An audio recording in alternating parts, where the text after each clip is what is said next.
안녕하십니까. 8월 29일 목요일 말씀 묵상 함께 시작하겠습니다. 오늘도 주님께서 우리의 가정과 생업 가운데 지혜를 주시고 모든 것을 형통케 해주시기를 간절히 기도합니다. 오늘 본문은 잠언 17장 13절에서부터 28절까지 말씀입니다.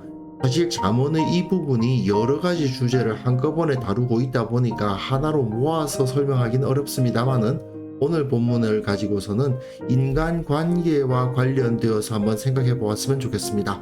그럼 먼저 말씀 보시고 묵상 이어나가도록 하겠습니다. 누구든지 악으로 선을 갚으면 악이 그 집을 떠나지 아니하리라. 다투는 시작은 둑에서 물이 새는 것 같은즉 싸움이 일어나기 전에 시비를 그칠 것이니라. 악인을 의롭다 하고 의인을 악하다 하는 이 두 사람은 다 여호와께 미움을 받느니라. 미련한 자는 무지하거늘 손의 값을 가지고 지혜를 사려함은 어찌 민고. 친구는 사랑이 끊어지지 아니하고 형제는 위급한 때를 위하여 낳느니라. 지혜 없는 자는 남의 손을 잡고 그의 이웃 앞에서 보증이 되느니라. 다툼을 좋아하는 자는 죄과를 좋아하는 자요 자기 문을 높이는 자는 파괴를 구하는 자니라. 마음이 굽은 자는 복을 얻지 못하고 혀가 패역한 자는 재앙에 빠지느니라. 미련한 자를 낳는 자는 근심을 당하나니 미련한 자의 아비는 낙이 없느니라. 마음의 즐거움은 양약이라도 심령의 근심은 뼈를 마르게 하느니라. 악인은 사람의 품에서 뇌물을 받고 재판을 굽게 하느니라. 지혜는 명철한 자 앞에 있거늘 미련한 자는 눈을 땅 끝에 두느니라. 미련한 아들은 그 아비의 근심이 되고 그 어미의 고통이 되느니라. 의인을 벌하는 것과 귀인을 정직하다고 때리는 것은 선하지 못하니라. 말을 아끼는 자는 지식이 있고 성품이 냉철한 자는 명철하니라. 미련한 자라도 잠잠하면 지혜로운 자로 여겨지고 그의 입술을 닫으면 슬기로운 자로 여겨지느니라.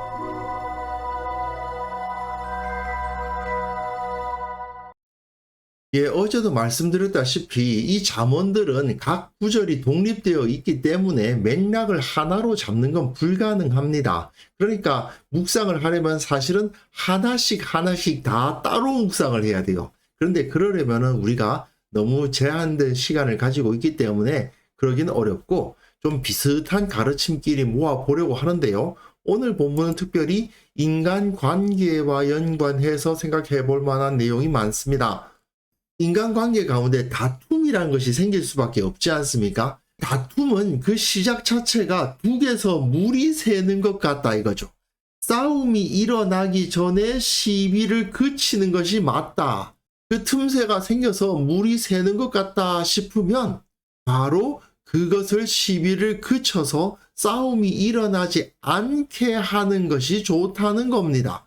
그런데 문제는 그 가운데에서는 다툼을 좋아하는 자들이 있어요. 꼭 시시비비를 가려야만 되는 사람들이 있는데 주로 이런 사람들은 자기를 높이려고 한다는 거죠. 그래서 죄과를 좋아하는 것이다. 자기 문을 높이려 하는 행동과 같다. 즉 거만하다는 것입니다. 이렇게 어떤 문제가 생길 수 있을 것 같으면 최대한 그 문제가 생기기 전에 미리 다툼이 생기지 않도록 하는 것이 지혜라는 거죠. 그런데 다툼을 피할 수 없는 상황도 있습니다. 그럴 때에는 절대로 악의 편에 서서는 안 된다라는 것을 우리는 살펴볼 수가 있습니다. 악으로 선을 갚아서는 안 된다. 그랬다가는 악이 집을 떠나지를 않는다. 악인을 의롭다 하고 의인을 악하다 하는 이 두 사람은 다 여호와께 미움을 받게 되어 있다. 둘이서 다툼이 일어나고 있는데 누가 옳은가를 따지지 않을 수가 없습니다. 그럴 때에 뇌물을 받고 재판을 굽게 하는 일 있어서는 안 되고 의인을 벌하거나 정직한 귀인을 때리는 이런 일은 있어서는 안 된다. 어떻게 보면 이것은 우리의 상식과도 같은 것이라고 할 수 있습니다. 최대한 사람과 사람이 싸움이 없이 살아가는 것이 맞고 어쩔 수 없이 재판을 받아야 되는 경우가 생긴다면 언제나 의로운 쪽을 두둔해야지 내게 어떤 이익이 있다 하더라도 절대 악인을 두둔해서는 안 된다. 이것이 바로 잠언의 가르침입니다. 이 구절들은요, 미련한 자와 지혜로운 자를 구분하는 방법에 대해서 보여주고 있습니다. 인간관계를 가질 때 미련한 자들은 멀리 해야 되고 지혜로운 사람들은 가까이 해야 되는데, 어떤 사람이 지혜로운 사람이고 어떤 사람이 미련한 사람인가, 이걸 조금 생각을 해볼 필요가 있습니다. 미련한 사람은요, 무지한데 손의 값을 가지고 지혜를 사려고 합니다. 지혜를 돈으로 살 수 있다고 생각하는 사람들인 겁니다. 지혜를 돈으로 살 수 있다라고 생각하면서 머리는 빌리면 된다, 이렇게 생각하시는 분이 있는데, 자기에게 지혜가 없으면 절대로 지혜로운 사람을 쓸 수가 없습니다.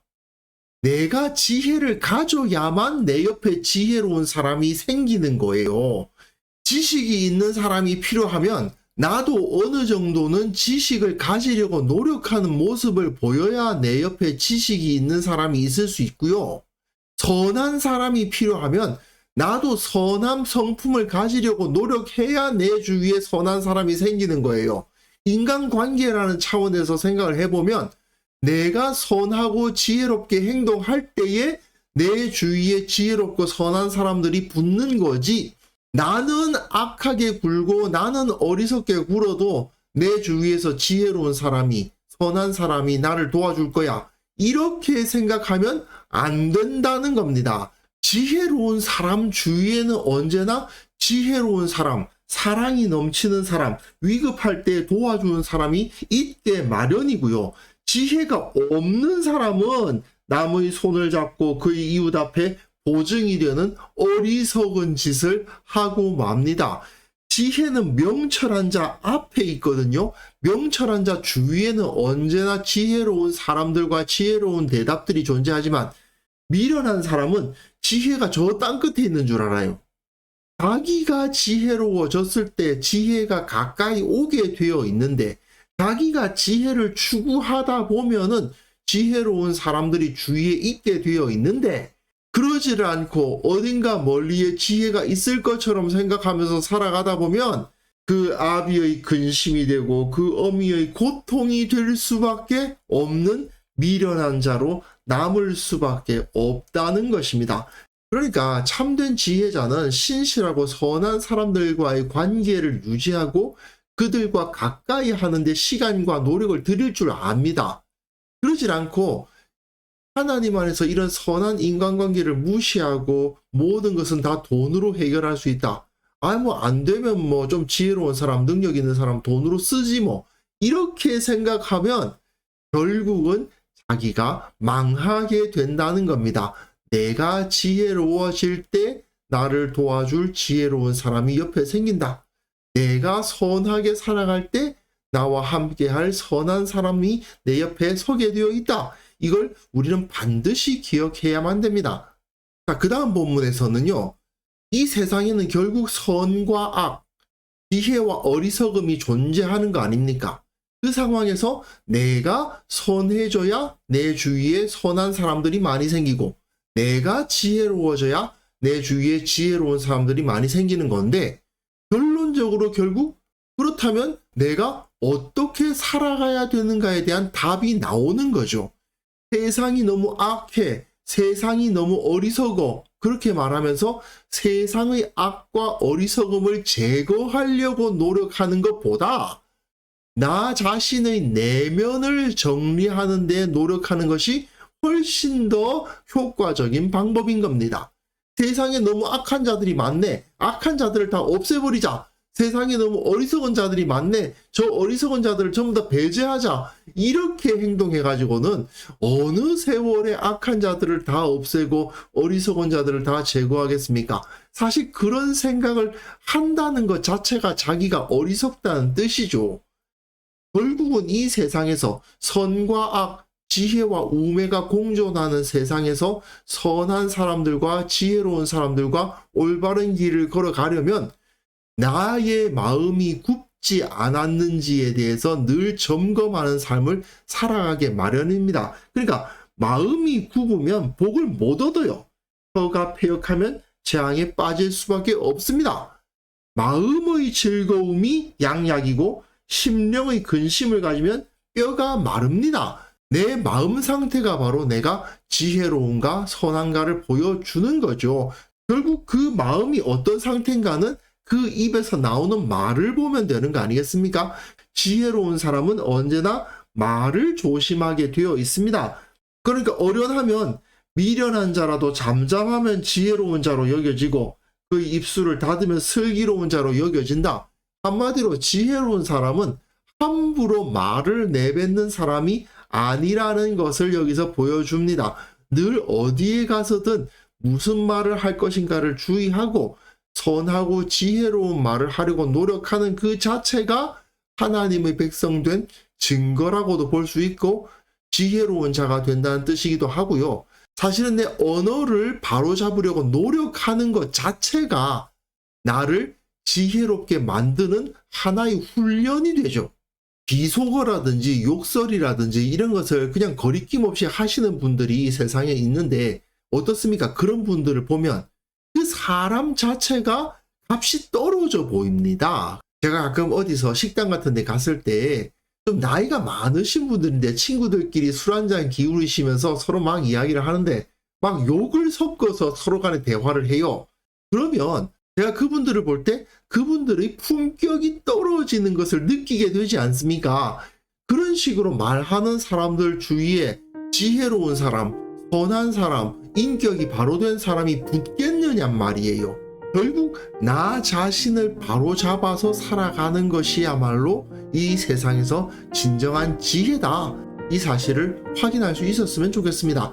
결국 그 어느 누구도 혼자 살아갈 수 없는데 이 선과 악, 지혜와 어리석음이 혼재된 이 세상에서 결국은 내가 지혜롭고 비둘기같이 순결한 삶을 살아갈 때에 하나님께서는 우리에게 복을 주시고 나를 도와줄 자를 붙여주시고 나와 함께 해주신다는 것을 기억할 수 있었으면 좋겠습니다. 그래서 이 시간 함께 기도하실 때는요, 화목함으로써 세상을 치유하는 자가 되게 하여 주시고 이 그리스도인들이 참된 지혜로운 사람들이 되어서 가정과 일터와 교회와 사회를 치유하는 지혜자들이 되게 하여 주시고 선한 삶을 살아감으로 말미암아 선한 자들의 공동체를 이루게 하옵소서. 함께 기도하는 시간 가졌으면 합니다.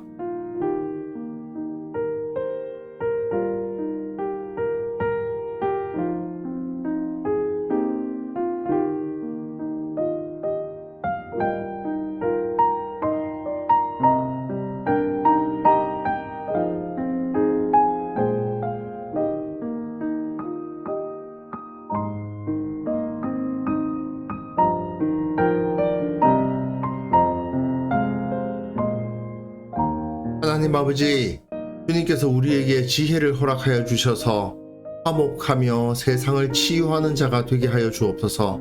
지혜로운 자들의 공동체를 이루게 하여 주시고 모든 가정과 일터와 교회와 사회 가운데 그리스도인들이 지혜로운 자들로서 세상을 화목하게 하고 변화시키고 세상을 치유하는 역할을 감당할 수 있도록 도와주옵소서. 주님, 세상에는 참으로 어리석은 자들이 있고 악한 자들이 있음을 보게 됩니다. 하나님의 권능으로 이 모든 것이 치유되어야 되겠습니다.